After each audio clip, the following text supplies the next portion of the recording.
I'm just waiting to see if I'll go live. Hey fam, today's live is inspired by a team member that I had a conversation with on Sunday. And before I jump into the details, if she watches this, she'll know. But I also want to say to congratulate her because this is the first time she has stuck to something this long. So, yay. But our conversation did inspire this little chat about the stories we tell ourselves and the three common mindset traps that sabotage us. And I can speak to this, well, one, because of my coaching and my training, but also from my own personal experience. 100%. I deal with all these myself. So we're going to break them down, the three common ones, and how to reframe them. The first mindset trap, I'll call it, is the comparison trap. And I just want to start out by saying comparison is the thief of all joy, and it also is a thief of consistency. We compare ourselves to some Chiquita on Instagram, but we don't know their story.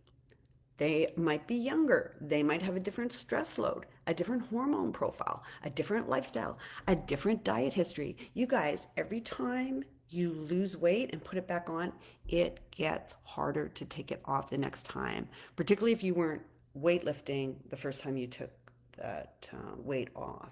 So I really encourage them. This is a little bit of a side bar, but I really encourage you guys to continue with the habits you've learned, weight training, eating healthy, keep a coach. I keep a coach to improve on things that I need to work on because don't fall back into old patterns and put it back on. Gonna, it gets harder every time. Anyways, that's what I mean by diet history. So if someone has lost 20 pounds in a month and a half, this might be her first go round. If it's not your first go round, might not happen as quickly. The other thing I get a lot is comparing ourselves to our husbands. He only has to skip lunch and now he's down 3 pounds. Yeah, but men metabolize fat different than us. You cannot compare yourself to your husband. Okay, so this is what we have to do. To reframe, I want you to compare yourself only to you last week. That's it.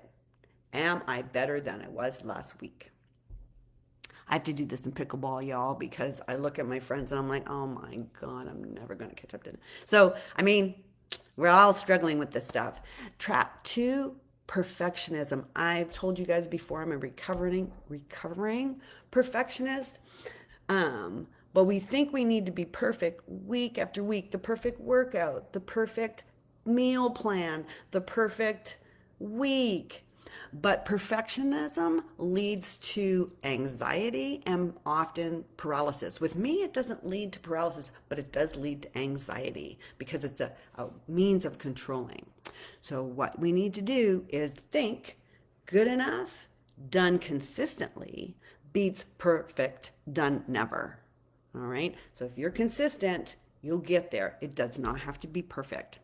The other trap is the all or nothing trap. If you don't have time for the full workout, you don't do anything.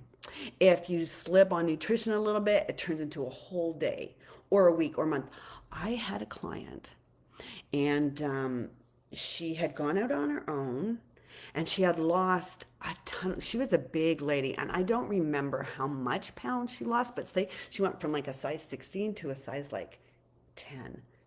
She looked fabulous. Okay, so off she goes. She goes to a friend's home for dinner and they served a soup and she felt there was too much cream or I don't know, but she ate the soup. Totally derailed her. You guys, she put on all the weight and more over that soup, you know? And it's funny, good girls gone strong. I think this is the analogy they make is like if you're walking down the stairs to the basement and you slip, do you like throw yourself down the rest of the stairs? No, right? You catch yourself, restabilize, and continue. Okay. But when we hit our nutrition or our health journey, that's exactly what we do, right? A little slip and we're just over, done. So, what I want you to do is think there is no wagon to fall off of. There is only your next choice. And when you choose to eat those potato chips or choose not to do your workout, those are choices you are making. But these traps aren't flaws, they're actually patterns. And patterns can be rewritten, and that I can speak to from my own perspective. I've been working really hard these last 10 years probably to correct these patterns, reframe my stories to have a more positive mindset and really enjoy your life. And if you become more positive, things will become easier. So, in the comments, go ahead and let me know if you have any traps that you want to reframe. And hopefully, this helped. If you have any questions, put it in the comments, tag me so I don't miss them. And I hope you all have a great week. I'll see you next.